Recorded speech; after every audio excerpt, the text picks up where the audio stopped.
2A ಮೀಸಲಾತಿಗಾಗಿ ನಿರಂತರವಾಗಿ ಹೋರಾಟವನ್ನ ಮಾಡ್ತಾ ಬರ್ತಾ ಇರುವಂತಹ ಕೂಡಲ ಸಂಗಮದ ಜಯ ಮೃತ್ಯುಂಜಯ ಸ್ವಾಮೀಜಿಯ ಪೀಠಕ್ಕೆ ಈಗ ಕುತ್ತು ಬರುತ್ತಾ ಕೂಡಲ ಸಂಗಮ ಪಂಚಮಸಾಲಿ ಪೀಠಾಧ್ಯಕ್ಷರನ್ನೇ ಬದಲಾವಣೆ ಮಾಡಲಾಗತ್ತಾ? ಸ್ವಾಮೀಜಿ ಬದಲಾವಣೆ ಮಾಡ್ತಾರಾ ಶಾಸಕರಾಗಿರುವ ವಿಜಯಾನಂದ ಕಾಶ್ಯಪ್ಪನವರು? ಹೀಗೆ ಪ್ರಶ್ನೆಗಳ ಮೇಲೆ ಈ ರೀತಿಯಾದಂತಹ ಪ್ರಶ್ನೆಗಳು ಬರೋದಕ್ಕೆ ಕಾರಣ ವಿಜಯಾನಂದ ಕಾಶ್ಯಪ್ಪನವರು ಕೊಟ್ಟಂತಹ ಸ್ಟೇಟ್ಮೆಂಟ್. ಅದು ಈಗ ಸಾಕಷ್ಟು ಸಂಚಲನಕ್ಕೆ ಕಾರಣ ಆಗಿದೆ. ಕೂಡಲ ಸಂಗಮ ಪಂಚಮಸಾಲಿ ಪೀಠಾಧ್ಯಕ್ಷರಿಗೆ ಈಗ ಕೋಕನ್ನ ಕೊಡುವಂತಹ ಮಾತನಾಡಿದ್ದಾರೆ. ಅವರು ಪೀಠಾಧ್ಯಕ್ಷರನ್ನ ಬದಲಾವಣೆ ಮಾಡುವಂತಹ ಸುಳಿವನ್ನ ಕೊಟ್ಟಿದ್ದಾರೆ. ಹಂಗಂದ ಶಾಸಕರಾಗಿರುವಂತಹ ವಿಜಯಾನಂದ ಕಾಶ್ಯಪ್ಪನವರು ಪಂಚಮಸಾಲಿ ಸಮಾಜದಲ್ಲಿ ಎದ್ದಿದೆ ಮನಸ್ತಾಪ, ಒಡಕು, ಬಿರುಕು, ಹೋರಾಟವೇ ಈಗ ಎರಡೆರಡು ಬಣಗಳಾಗಿದೆ. ಈ ಹಿಂದೆ ನಾವು ಗಮನಿಸಿದ್ವಿ, ವಿಧಾನಸಭೆ ಚುನಾವಣೆ ಆಗುವಂತಹ ಸಂದರ್ಭದಲ್ಲೂ ಕೂಡ ಯಾವ ರೀತಿಯಾಗಿ ಈ ಒಂದು ಹೋರಾಟ ಒಂದೇ ದಾರಿಯಲ್ಲಿ ಸಾಗ್ತಾ ಇತ್ತು. ಆದ್ರೆ ಈಗ ಹಾಗಲ್ಲ. ಕಾಂಗ್ರೆಸ್ ಸರ್ಕಾರ ಬಂದ ಮೇಲೆ ಹೋರಾಟ ಮಾಡಬೇಡಿ ಅಂತ ಹೇಳಿದ್ರಂತೆ. ಅದನ್ನ ಸ್ವಾಮೀಜಿ ಹೇಳ್ತಾ ಇದ್ದಾರೆ. ಇನ್ನು ಮುಂದೆ ಈ ರೀತಿಯ ಹೋರಾಟ ಮಾಡಬೇಡಿ. ಯಾಕೆ ಮಾಡಬಾರ್ದು ಅನ್ನೋದು ಸ್ವಾಮೀಜಿಯ ಪ್ರಶ್ನೆ. ಮತ್ತೊಂದ್ ಕಡೆ ಒಬ್ಬರಿಗೆ ಸಪೋರ್ಟ್ ಮಾಡ್ತಾರೆ ಸ್ವಾಮೀಜಿ ಅನ್ನುವಂತಹ ಆಕ್ರೋಶ ಕೂಡ ಮತ್ತೊಂದ್ ಕಡೆಯಿಂದ ಕೇಳಿ ಬರ್ತಾ ಇದೆ. ಎಲ್ಲವೂ ಒಟ್ಟಾಗಿ ಆಗ್ತಾ ಇರೋದು ಇದೀಗ ಒಂದ್ ಕಡೆ ಹೋರಾಟದಲ್ಲಿ ಬಿರುಕು, ಮತ್ತೊಂದು ಕಡೆ ಈಗಾಗಲೇ ಪಂಚಮಸಾಲಿ ಸಮಾಜದ ಪೀಠಾಧ್ಯಕ್ಷರನ್ನೇ ಬದಲಾವಣೆ ಮಾಡುವಂತಹ ಮಾತುಗಳು. ಇದು ಸಾಕಷ್ಟು ಸಂಚಲನಕ್ಕೆ ಕಾರಣ ಆಗಿದೆ. ಹಾಗಾದ್ರೆ ಇಲ್ಲಿ ಪೀಠಾಧ್ಯಕ್ಷರ ಬದಲಾವಣೆ ಆಗತ್ತಾ? ಮಾಡೋದಾದ್ರೆ ಯಾರು, ಯಾವ ರೀತಿಯಾಗಿ ಮಾಡ್ತಾರೆ? ಇವೆಲ್ಲವೂ ಕೂಡ ಕುತೂಹಲದ ವಿಚಾರಗಳೇ. ಹಾಗಾದ್ರೆ ಇಲ್ಲಿ ಏನೆಲ್ಲ ಸಂಚಲನಕ್ಕೆ ಕಾರಣ ಆಗಿದೆ, ಯಾವ ರೀತಿಯಾದಂತಹ ಹೇಳಿಕೆಗಳು ಬರ್ತಾ ಇದೆ, ಇವೆಲ್ಲವನ್ನ ಡೀಟೇಲ್ ಆಗಿ ನಾವು ನಿಮ್ಗೆ ತೋರಿಸ್ತಾ ಹೋಗ್ತೀವಿ. ಪೀಠಾಧ್ಯಕ್ಷರ ಬದಲಾವಣೆಯ ವಿಚಾರಕ್ಕೆ ಸಂಬಂಧಪಟ್ಟ ಹಾಗೆ ವಿಜಯಾನಂದ ಕಾಶ್ಯಪ್ಪನವರು ಹಾಗೆಯೇ ಜಯ ಮೃತ್ಯುಂಜಯ ಸ್ವಾಮೀಜಿಯ ನಡುವೆ ದೊಡ್ಡ ಮಟ್ಟದ ಅಂತರ, ಕಂದಕ ಕೂಡ ಉಂಟಾಗಿದೆ. ಈಗ ಈ ಹೋರಾಟದ ಹಾದಿಯೇ ಭಿನ್ನವಾಗಿದೆ. ವಿಜಯಾನಂದ ಕಾಶ್ಯಪ್ಪನವರ ಆಗಿರ್ಬೋದು, ಜಯ ಮೃತ್ಯುಂಜಯ ಸ್ವಾಮೀಜಿಗಳ ಹೇಳಿಕೆಗಳು ಇದೆಯಲ್ಲ, ಇದುವೇ ಈಗ ಈ ಒಂದು ಹೋರಾಟ ಯಾವ ಹಾದಿಯತ್ತ ಹೋಗ್ತಾ ಇದೆ ಅನ್ನೋದನ್ನ ನಾವಿಲ್ಲಿ ಗಮನಿಸಬೇಕಾಗುತ್ತೆ. ಕಾರಣ 2A ಮೀಸಲಾತಿಗಾಗಿ ಅಷ್ಟೂ ವರ್ಷಗಳಿಂದ ಮಾಡ್ತಾ ಇದ್ರು. ಬಿಜೆಪಿ ಸರ್ಕಾರ ಇದ್ದಂತಹ ಸಂದರ್ಭದಲ್ಲಿ ಸಾಕಷ್ಟು ಬಾರಿಯಾಗಿ ಡೆಡ್ಲೈನ್ ಗಳನ್ನ ಕೊಟ್ಟರು. ಆ ಒಂದು ಡೆಡ್ಲೈನ್ ಅನ್ನ ಸಾಕಷ್ಟು ಕಡೆಗಳಲ್ಲಿ ನಾವು ಗಮನಿಸ ಹೋದ್ರೆ ಅದರಲ್ಲೂ ಕೂಡ ಬಸವರಾಜ ಬೊಮ್ಮಾಯಿ ಅವರು ಕೊನೆಯ ಹಂತದಲ್ಲಿ ಎಲೆಕ್ಷನ್ಗೆ ಅನೌನ್ಸ್ ಆಗುವಂತಹ ಸಂದರ್ಭದಲ್ಲೂ ಕೂಡ 3C ಅನ್ನ ಕೊಡುವಂತಹ ಪ್ರಯತ್ನವನ್ನ ಮಾಡಿದ್ರು. ಆದ್ರೆ ಇದೀಗ ನಮ್ಗೆ 2A ಮೀಸಲಾತಿ ಬೇಕು ಅಂತ ಹೇಳಿ ಮತ್ತೆ ಹೋರಾಟವನ್ನ ಮಾಡಿದ್ರು ಹೊಸ ಸರ್ಕಾರ ಬಂದ್ಮೇಲೆ. ಸೊ ಕೂಡಲ ಸಂಗಮ ಪೀಠದ ಕೆಲ ಟ್ರಸ್ಟಿಗಳಿಗೂ ಕೂಡ ಸ್ವಾಮೀಜಿಯ ನಡೆಯ ಬಗ್ಗೆ ಬೇಸರ ಇದೆ. ಅವರು ಇಡ್ತಾ ಇರುವಂತಹ ಹೆಜ್ಜೆಯ ಬಗ್ಗೆ ಅಸಮಾಧಾನ ಇದೆ. ಜಯ ಮೃತ್ಯುಂಜಯ ಸ್ವಾಮೀಜಿಯ ಬದಲಾವಣೆಗೆ ಆಲ್ರೆಡಿ ಒಂದು ಗುಂಪು ಈ ಹಿಂದಿನಿಂದಲೂ ಕೂಡ ಚಿಂತನೆಯನ್ನ ಮಾಡಿತ್ತು. ಅದೇ ಆ ಒಂದು ಚಿಂತನೆ ಇದೀಗ ದೊಡ್ಡ ಮಟ್ಟದಲ್ಲಿ ರೂಪರೇಷೆಯಾಗಿ ಬದಲಾವಣೆಯಾಗಿದೆ. ಶ್ರೀಗಳ ವಿರೋಧಿಗಳೊಂದಿಗೆ ಶಾಸಕರಾಗಿರುವ ವಿಜಯಾನಂದ ಕಾಶ್ಯಪ್ಪನವರು ಸಭೆಯನ್ನ ಮಾಡಿದ್ರು. ಈ ಹಿಂದಿನ ಹೋರಾಟಗಳಲ್ಲಿ ವಿಜಯಾನಂದ ಕಾಶ್ಯಪ್ಪನವರು ಸ್ವಾಮೀಜಿ ಯಾವ ರೀತಿ ಆಗಿದ್ರು ಅನ್ನೋದನ್ನ ನೀವು ನೋಡಿದ್ದೀರಿ. ಆದ್ರೆ ಇದೀಗ ಬೇರೆ ಬೇರೆ ದಾರಿಯಾಗಿದೆ. ಶ್ರೀಗಳ ವಿರೋಧಿಗಳೊಂದಿಗೇನೆ, ಯಾರು ಸ್ವಾಮೀಜಿಗಳ ಜೊತೆ ಆಗೋದಿಲ್ಲ ಅವರ ವಿರೋಧಿಗಳೊಂದಿಗೇನೆ ಈಗ ವಿಜಯಾನಂದ ಕಾಶ್ಯಪ್ಪನವರು ಸಭೆಯನ್ನ ಮಾಡಿದ್ದಾರೆ. ಪೀಠಾಧ್ಯಕ್ಷರನ್ನೇ ಬದಲಾವಣೆ ಮಾಡುವಂತಹ ಚಿಂತನೆಯನ್ನ ಕೂಡ ಕೈಗೊಂಡಿದ್ದಾರೆ. ಪೀಠದಿಂದಲೇ ತೆಗಿತೇವೆ ಅಂತ ಹೇಳಿದ್ದಾರೆ. ವಿಜಯಾನಂದ ಕಾಶ್ಯಪ್ಪನವರು ಎಚ್ಚರಿಕೆಯನ್ನ ಕೊಟ್ಟಿದ್ದಾರೆ. ಈಗಾಗಲೇ ಈ ಹೇಳಿಕೆ ದೊಡ್ಡ ಮಟ್ಟದಲ್ಲಿ ಸಂಚಲನಕ್ಕೆ ಕಾರಣ ಆಗಿರೋದು. ಹಾಗಾದ್ರೆ ಈ ಹೋರಾಟ ಕೇವಲ ರಾಜಕೀಯ ಹೋರಾಟನ ಅನ್ನುವಂತಹ ಪ್ರಶ್ನೆ ಕೂಡ ಇದೆ. ಹಾಗಾದ್ರೆ ವಿಜಯಾನಂದ ಕಾಶ್ಯಪ್ಪನವರು ಯಾಕೆ ಈ ಪೀಠಾಧ್ಯಕ್ಷರ ಬದಲಾವಣೆ ಮಾಡಬೇಕು ಅಂತ ಹೇಳಿ ಶ್ರೀಗಳ ವಿರೋಧಿ ಗುಂಪುಗಳ ಜೊತೆ ಇಷ್ಟು ದೊಡ್ಡ ಮಟ್ಟದಲ್ಲಿ ಸಭೆ ಮಾಡಿದ್ದಾರೆ? ಅವರು ಕೊಟ್ಟಂತಹ ಹೇಳಿಕೆ, ಆ ಒಂದು ಹೇಳಿಕೆ ಇದೆಯಲ್ಲ, ಕಾಲ ಬದಲಾದಂತಹ ಸಂದರ್ಭದಲ್ಲಿ ಎಲ್ಲವೂ ಬದಲಾಗಬೇಕು, ಬದಲಾವಣೆ ಆಗತ್ತೆ ಅನ್ನುವಂತಹ ಹೇಳಿಕೆ ಇದೆಯಲ್ಲ, ಅದು ಪೀಠಾಧ್ಯಕ್ಷರ ವಿಚಾರದಲ್ಲೂ ಕೂಡ. ಹಾಗಾದ್ರೆ ಅವರ ಕೋಪಕ್ಕೆ, ಅವರ ಈ ಸಿಟ್ಟಿಗೆ ಕಾರಣ ಏನು? ವಿಜಯಾನಂದ ಕಾಶ್ಯಪ್ಪನವರು ಆಕ್ರೋಶಕ್ಕೆ ಕಾರಣ ಆಗುವಂತಹ ಅಂಶಗಳನ್ನ ನೋಡೋದಾದ್ರೆ 2A ಮೀಸಲಾತಿಗಾಗಿ ಜಯ ಮೃತ್ಯುಂಜಯ ಶ್ರೀಗಳು ಹೋರಾಟವನ್ನ ಮಾಡಿದ್ರು. ಆ ಹೋರಾಟದಲ್ಲಿ ವಿಜಯಾನಂದ ಕಾಶ್ಯಪ್ಪನವರು ಕೂಡ ಮುಂಚೂಣಿಯಲ್ಲಿದ್ರು. ಪಂಚಮಸಾಲಿ ಸಮಾಜದ ರಾಷ್ಟ್ರೀಯ ಅಧ್ಯಕ್ಷರು ಕೂಡ ಹೌದು ವಿಜಯಾನಂದ ಕಾಶ್ಯಪ್ಪನವರು. ಕಾಂಗ್ರೆಸ್ ಅಧಿಕಾರಕ್ಕೆ ಬಂದಾಗಿನಿಂದ ನಿರಂತರವಾಗಿ ಹೋರಾಟವನ್ನ ಈಗ ಶ್ರೀಗಳು ಕೂಡ ಮಾಡ್ತಾನೆ ಬಂದಿದ್ದಾರೆ. ಸ್ವಾಮೀಜಿಗಳೇ ಹೇಳಿದ ಹಾಗೆ ಒಂದಷ್ಟು ಜನ ಹೋರಾಟ ಮಾಡಬೇಡಿ ಅಂತ ಹೇಳಿದ್ರು, ಆದ್ರೆ ನಾನು ಹೋರಾಟವನ್ನ ಕಂಟಿನ್ಯೂ ಮಾಡ್ತೀನಿ ಅಂತ ಹೇಳಿ ಸ್ವಾಮೀಜಿಗಳು ಹೋರಾಟವನ್ನ ಕೂಡ ಮಾಡಿದ್ರು. ಸೊ ಸ್ವಾಮೀಜಿಯ ಹೋರಾಟಕ್ಕೆ ಬಿಜೆಪಿಯ ಯತ್ನಾಳ್ ಬೆಂಬಲವನ್ನ ಕೂಡ ಕೊಟ್ಟಿದ್ದಾರೆ. ಅಷ್ಟು ಮಾತ್ರ ಅಲ್ಲ, ಪಾದಯಾತ್ರೆಯನ್ನು ಕೂಡ ಮಾಡುವಂತಹ ಪ್ರಯತ್ನಗಳು ಆಗಿದ್ದನ್ನು ನಾವಿಲ್ಲಿ ಗಮನಿಸಬಹುದು. ಹಾಗಾದ್ರೆ ಕಾಶ್ಯಪ್ಪನವರು ಇದೇ ವಿಚಾರಕ್ಕೆ ಸಂಬಂಧಪಟ್ಟ ಹಾಗೆ ಏನ್ ಹೇಳಿದ್ದಾರೆ ನೋಡೋಣ. ಗುರುಗಳು ಸ್ವಯಂ ಘೋಷಿತ ಆಗಿ ಇವರೇ ಬಂದಿಲ್ಲ. ಸಮುದಾಯ ಕಾಲಕ್ಕೆ ಏನೇನು ಆಗಬೇಕು ಅದು ನಿರ್ಣಯ ಮಾಡೇ ಮಾಡುತ್ತೆ. ಅದು ಬಂದ್ರೆ ಅದು ಕೂಡ ಆಗೇ ಆಗತ್ತೆ. ಕಾಯ್ದು ನೋಡ್ರಿ, ಆಗತ್ತೆ. ಕಾಯ್ದು ನೋಡ್ರಿ, ಇದೇ ಆಗೋದು. ಈಗ ಬದಲಾವಣೆ ಕಾಲ ಬಂದಾಗ ಯಾರೂ ತಡೆಗಿಲ್ಲ ಅಂತದಕ್ಕೆ. ಅದು ಇಡೀ ಈ ಭೂಮಂಡಲ ಯಾರನ್ನು ನಿಲ್ಸಕ್ಕಾಗಲ್ಲಂತ. ಬದಲಾವಣೆ ಆಗ್ಬೇಕು ಅಂದ್ರೆ ಈಗ ಸುನಾಮಿ ಆಗತ್ತೆ. ಹೆಂಗಾಗತ್ತಾನ? ಹೆಂಗಾತ ಹೇಳಿ ಕೇಳಿ ಬಂತಾನ ಅದು. ಹಂಗ ಗುರುಗಳು ಸ್ವಯಂ ಘೋಷಿತ ಆಗಿ ಇವರೇ ಬಂದಿಲ್ಲ.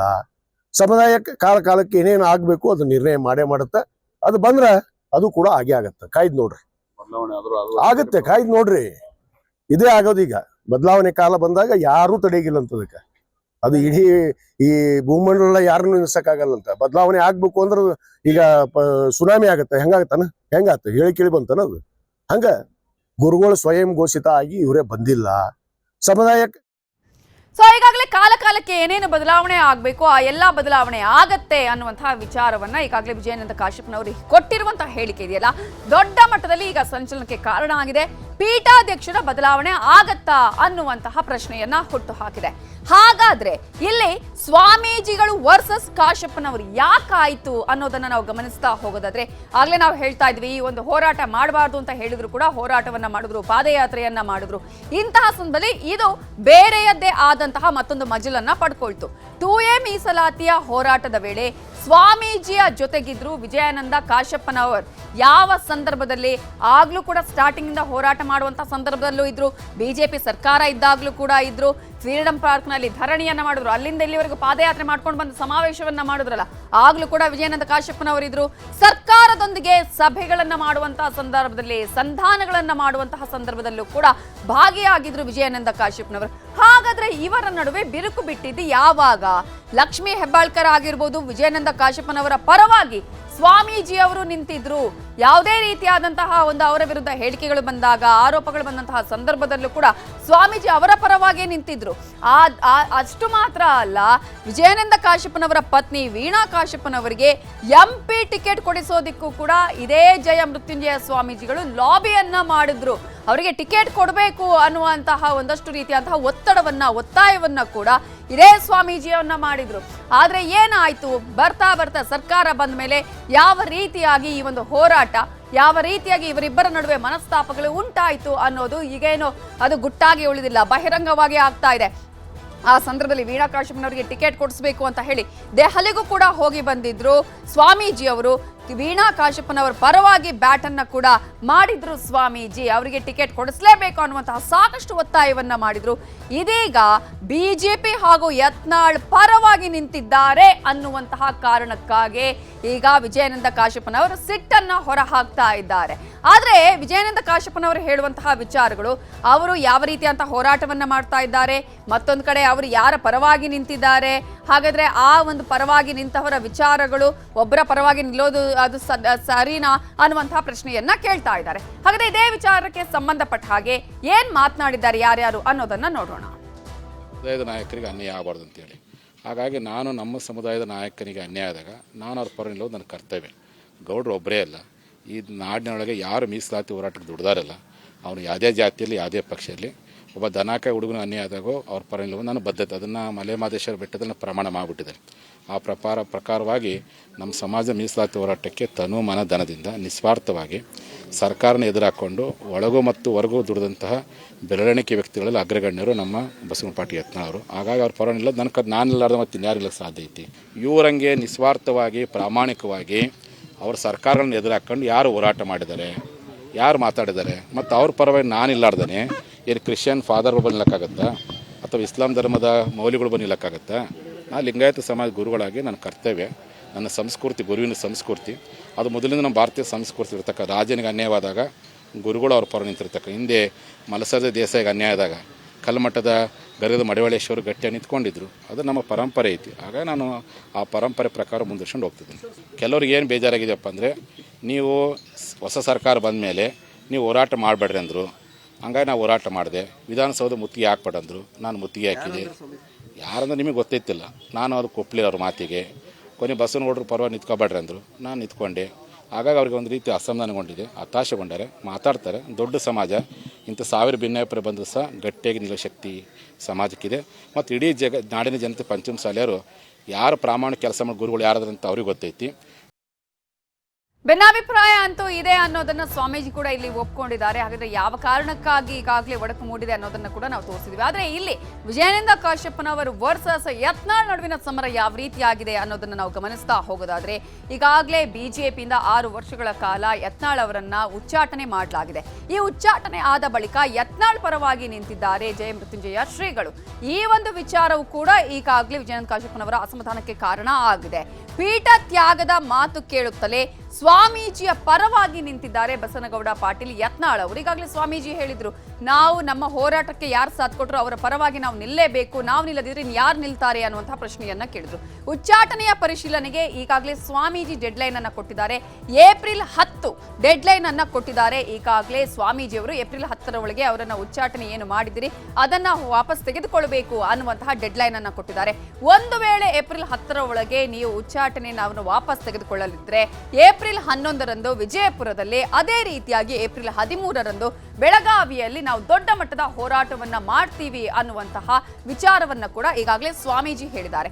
ಹೋರಾಟದ ಮೂಲಕ ಯತ್ನಾಳ್ ಹಾಗೇನೆ ಸ್ವಾಮೀಜಿ ಒಂದಾಗಿದ್ದಕ್ಕೆ ಈಗ ಈ ಎಲ್ಲಾ ಗಲಾಟೆಗಳಿಗೂ ಕೂಡ ಕಾರಣ ಆಗಿರೋದು. ಎಲ್ಲದಕ್ಕೂ ಕೂಡ ಈ ಮೂಲ ಆಗಿರುವಂತದ್ದೇ ಇಲ್ಲಿ ಒಬ್ಬರ ಪರವಾಗಿ ನಿಂತಿದ್ದಾರೆ ಸ್ವಾಮೀಜಿ ಅನ್ನುವಂತಹ ಆಕ್ರೋಶಕ್ಕೆ ಈಗ ಈ ಕಾರಣ ಆಗಿರೋದು. ಹಾಗಾದ್ರೆ ವಿಜಯಾನಂದ ಕಾಶ್ಯಪ್ಪನವರು ಒಂದಷ್ಟು ಹೇಳಿಕೆಗಳನ್ನ ಕೊಟ್ಟರು.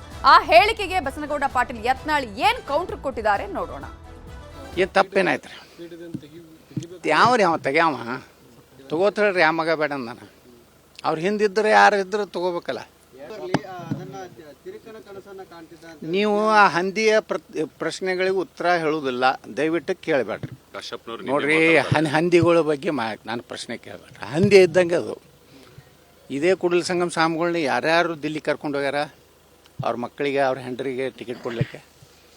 ನಾವು ಒಮ್ಮೆರೆ ಯಾರು BJP ನಾಯಕರ ಬಳಿ ಕರ್ಕೊಂಡು ಹೋಗಿನಿ, ನನಗೇನು ಮಂತ್ರಿ ಮಾಡ್ರಿ, ಅಥವಾ ನಮ್ಮದು ಕೂಡಲ ಸಂಗಮ ಸ್ವಾಮಿಗಳ ಸಂಬಂಧ ಮೀಸಲಾತಿ. ನನ್ನ ರಾಜಕೀಯ ಭವಿಷ್ಯಕ್ಕಾಗಿ ಕೂಡಲ ಸಂಗಮ ಸ್ವಾಮಿಗಳನ್ನ ಎಂದೂ ಉಪಯೋಗ ಮಾಡ್ಕೊಂಡಿಲ್ಲ. ಅದು ಲಕ್ಷ್ಮೀ ಹೆಬ್ಬಾಳ್ಕರು ಉಪಯೋಗ ಮಾಡ್ಕೊಂಡಾರ, ವಿನಯ್ ಕುಲಕರ್ಣಿನೂ ಮಾಡ್ಕೊಂಡಾನ, ಯಾವ ಹಂದಿ ನಿಮ್ಗೆ ಹೇಳೈತಲ್ಲ ಹಂದಿನೂ ಮಾಡ್ಕೊಂಡೈತಿ ಅಂತ ಅಯೋಗ್ಯ. ಇದು ವಿಜಯಾನಂದ ಕಾಶ್ಯಪ್ಪನವರು ವರ್ಸಸ್ ಯತ್ನಾಳ್. ಆದ್ರೆ ಮೊನ್ನೆ ಲಕ್ಷ್ಮೀ ಹೆಬ್ಬಾಳ್ಕರ್ ಅವರು ಕೂಡ ಮಾತನಾಡಿದ್ರು. ಅವರ ತಲೆಗೂ ಅಥವಾ ಅವರ ಮೆದುಳಿಗೂ ಅವರ ನಾಲಿಗೆಗೂ ಕನೆಕ್ಷನೇ ಇಲ್ಲ, ಅವ್ರು ಏನ್ ಮಾತಾಡ್ತಾರೆ ಅಂತ ಅವರಿಗೆ ಗೊತ್ತಿಲ್ಲ ಅನ್ನುವಂತಹ ವಿಚಾರವನ್ನ ಹೇಳಿದ್ರು.